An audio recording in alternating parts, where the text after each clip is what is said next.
Olá, gente, tudo bem? Sejam bem-vindos a mais essa videoaula do nosso canal de estudo das normas regulamentadoras de segurança e medicina do trabalho.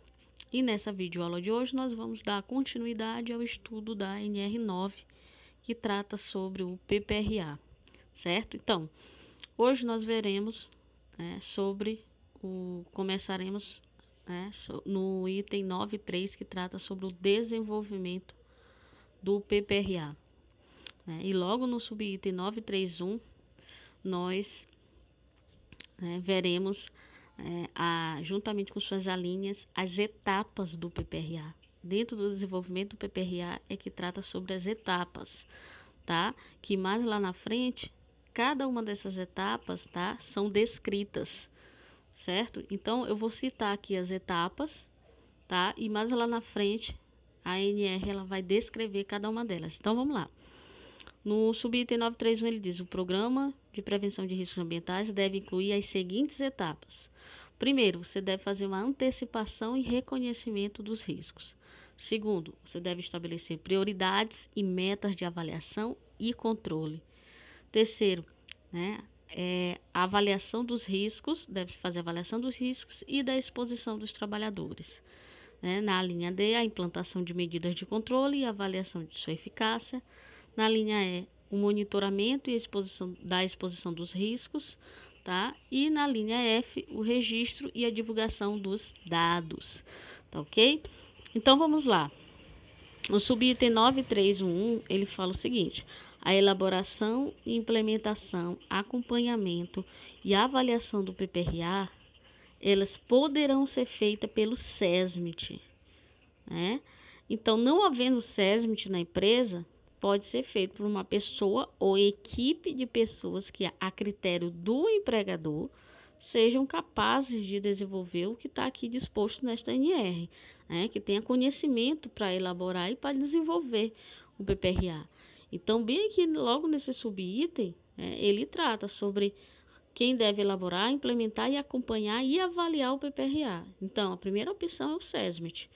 Então, se a empresa ela não possui SESMIT, pode ser por uma pessoa ou equipe de pessoas a critério do empregador, tá? Mas que sejam capazes, claro, de desenvolver o que está disposto aqui nesta NR. Então, vamos lá. No subitem 9.3.2, ele já vem falando sobre a primeira etapa do PPRA, que é a antecipação. Então, vamos lá. A antecipação deverá envolver a análise dos projetos das novas instalações, métodos ou processos de trabalho. Então, na antecipação, você vai fazer uma análise de projetos das novas instalações, dos métodos ou processos de trabalho ou modificações do já existente. Para quê? Visando a identificação dos riscos potenciais e introduzir também medidas de proteção para sua redução e eliminação. Então, nessa fase de antecipação, você vai se antecipar o risco. Ou seja, logo que você estiver analisando um projeto, você já vai identificar ali possíveis riscos que pode acontecer. Então, você está antecipando esses riscos, certo? A próxima etapa é o reconhecimento dos riscos ambientais, descrita aqui no 9.3.3, subitem 9.3.3. Então, é a etapa do reconhecimento. Então, na etapa do reconhecimento, a primeira coisa que deve ser feita é a identificação, tá? Se há riscos, físicos, químicos e biológicos. A próxima etapa já é a determinação e localização das possíveis fontes geradoras, tá? Quais são as fontes geradoras, que está gerando risco físico, o risco químico ou o risco biológico, tá? Então, aqui na linha B, já é você identificar, qual a localização das fontes, tá? Geradoras dos riscos. Na linha C, é a identificação das possíveis trajetórias e meios de propagação desses agentes no ambiente de trabalho. Qual a trajetória, Como é que esse agente ele chega até o trabalhador? Qual a trajetória dele? Qual é o meio de propagação desse agente, certo? Ambiental. O próximo, a identificação das funções e determinação do número de trabalhadores que estão expostos a esses agentes, tá? Físico, químico e biológico. Então, quais são as funções, que determinados trabalhadores estão expostos? né? Qual é o número de trabalhadores expostos a esse agente, certo? O próximo, a caracterização das atividades, né? Você vai descrever as atividades, né, que são desenvolvidas por lá e o tipo da exposição, certo? Se é, por exemplo, uma exposição contínua, né? Se o indivíduo ele tem intervalos ou não, de quanto é esse intervalo, certo? De descanso.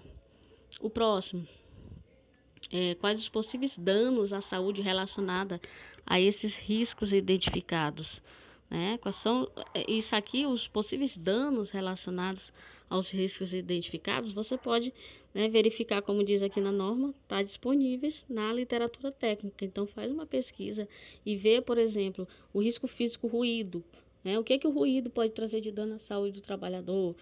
Ele pode provocar uma perda auditiva induzida por ruído, né? Ele pode trazer um problema de estresse, né? Ele pode tirar a concentração, a atenção do indivíduo, certo? E aí você vai fazendo essa pesquisa nessas literaturas técnicas sobre os possíveis danos que aqueles agentes que você identificou nessa empresa pode causar na saúde dos trabalhadores. E o próximo, claro, depois que você já fez todo esse trabalho, identificou, reconheceu o risco, né? Você vai elaborar as medidas de controle, certo?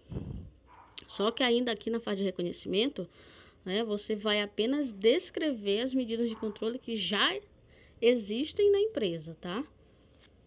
Você ainda não vai elaborar as medidas de controle, né, é mais lá na frente. Bom, no subitem 934 já vem a avaliação quantitativa. Então, existe dois tipos de avaliação. A qualitativa, que é aquela feita através de documentos, né, como checklist, e você pode também fazer com inspeção no local de trabalho, né, com visualizações, certo? Já a quantitativa não. A quantitativa você vai ter que usar instrumentos, equipamentos de medição para ele quantificar o risco. Então, o que diz aqui? A avaliação quantitativa deverá ser realizada sempre que necessária para quê?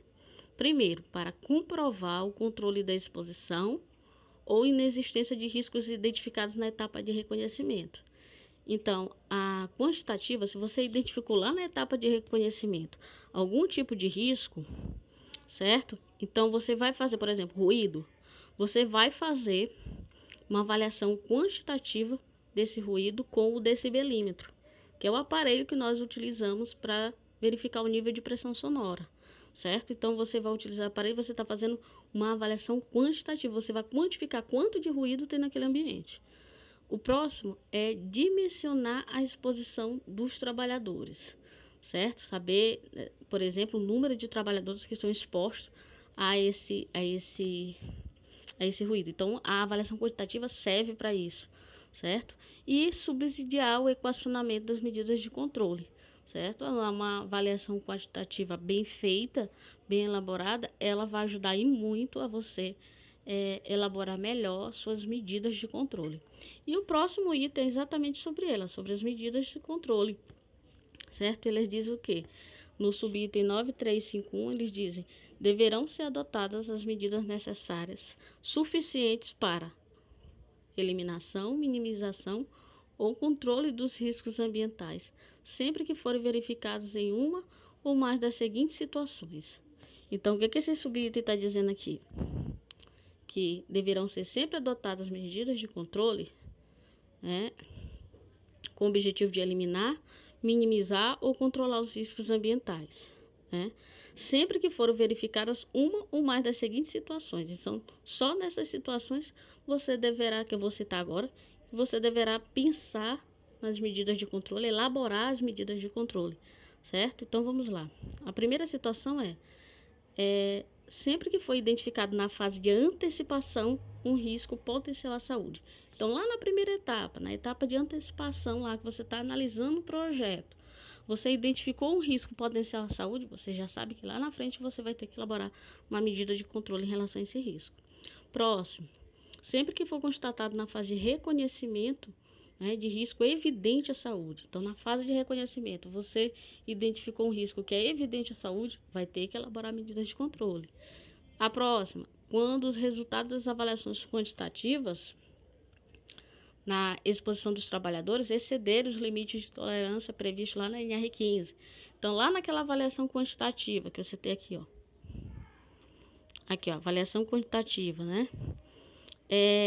Se você identificar na avaliação quantitativa que aquele risco está acima do limite de tolerância, então você vai ter que elaborar medidas de controle, né? E a linha D diz, quando, através do controle médico da saúde, fica caracterizado um nexo causal entre os danos observados na saúde dos trabalhadores e a situação de trabalho que eles ficam expostos. Então, você está lá avaliando o PCMSO, certo? E aí, dentro do PCMSO, em um dos exames médicos de um determinado trabalhador, foi identificado que ele está apresentando, foi diagnosticado, né, que ele está com uma determinada doença, né, porque estava exposto a um determinado risco no ambiente de trabalho. Então, o nexo causal é essa ligação dessa doença com aquele agente que tem ligação com aquele risco no ambiente de trabalho. Então, tem nexo causal, então você vai ter que elaborar medidas de controle para que isso não acometa a saúde de outros trabalhadores, certo? Ou piore a situação desse. Bom, o próximo item, subitem 9352, ele diz o seguinte: o estudo, desenvolvimento e implantação de medidas de proteção coletiva deverá observar a seguinte hierarquia. Então, na hora que você está pensando em medidas de controle, você pensa logo em medidas de proteção coletiva. Só que a NR9, ela fala que as medidas de proteção coletiva, elas devem seguir uma hierarquia, né? Então, primeiro deve-se pensar em quê? Em medidas que eliminam ou reduzam a utilização ou a formação de agentes prejudiciais à saúde. Segundo, você deve pensar em medidas que previnam a liberação ou disseminação desses agentes no ambiente de trabalho. E terceiro, você deve pensar em medidas que reduzam os níveis ou a concentração desses agentes no ambiente de trabalho. Então, você primeiro tem que pensar em medidas que eliminem ou reduzam, depois em medidas que previnam a liberação ou a disseminação do agente e depois medidas que reduzam os níveis ou a concentração desses agentes no ambiente de trabalho, certo? Mas deve seguir essa hierarquia. No subitem 9353, ele diz: a implantação de medidas de caráter coletivo deverá ser acompanhado de treinamento dos trabalhadores quanto aos procedimentos que asseguram a sua eficiência e de informação sobre eventuais limitações de proteções que ofereçam. Então, não adianta você elaborar todas as medidas de controle, medidas de proteção coletiva e não treinar os trabalhadores sobre essas medidas. Então, é importante informar os trabalhadores, treinar os trabalhadores sobre as medidas que estão sendo implantadas na empresa, certo? Bom, o próximo item, o subitem, trata 9354, ele diz o seguinte: quando comprovado pelo empregador ou instituição a inviabilidade técnica de adoção de medidas de proteção coletiva, ou quando estas não forem suficientes, né, ou encontra-se ainda em fases de estudo, planejamento ou implantação, ou ainda em caráter complementar ou emergencial, você pode utilizar também outras medidas para complementar, então deverão ser adotadas outras medidas, mas deve seguir também uma hierarquia, certo? Então, o que esse item está dizendo? Que quando não for possível você elaborar essas medidas de proteção coletiva que eu falei anteriormente, né, ou elas não são suficientes para proteger o trabalhador daqueles riscos, precisa-se de mais, né, medidas, então você segue essa hierarquia aqui. Primeiro, você vai pensar em medidas de caráter administrativo ou de organização do trabalho. E segundo, a utilização de equipamento de proteção individual, o EPI, certo? Próximo subitem, subitem 9355. A utilização do EPI no âmbito do programa deverá considerar normas legais e administrativas em vigor a envolver no mínimo. Então, esse subitem aqui, ele trata sobre o equipamento de proteção individual no âmbito desse programa aqui, do PPRA. Então, vamos lá, vamos ver o que ele fala sobre EPI, né, dentro dessa norma. Primeiro, selecionar o EPI adequado claro, tecnicamente ao risco que o trabalhador está exposto e a atividade exercida, né? A linha B fala do programa de treinamento dos trabalhadores. Deve haver um programa de treinamento sobre o equipamento de proteção individual para mostrar para ele a correta utilização, orientação sobre limitações que o EPI pode oferecer, né? Na linha C, você já vai falar do estabelecimento de normas ou procedimentos para promover o fornecimento, uso, guarda, higienização, conservação, manutenção e reposição desse EPI. E na linha D, você vai falar sobre a caracterização das funções ou atividade dos trabalhadores, claro, com sua respectiva identificação de EPI utilizados para os riscos ambientais, né? Você vai caracterizar todas as funções, todas as atividades, né? E os EPIs, né, vão estar descritos ao lado dessas atividades, ok? Bom, nessa videoaula, gente, de hoje eu encerro por aqui e na próxima videoaula nós iremos estudar sobre o nível de ação.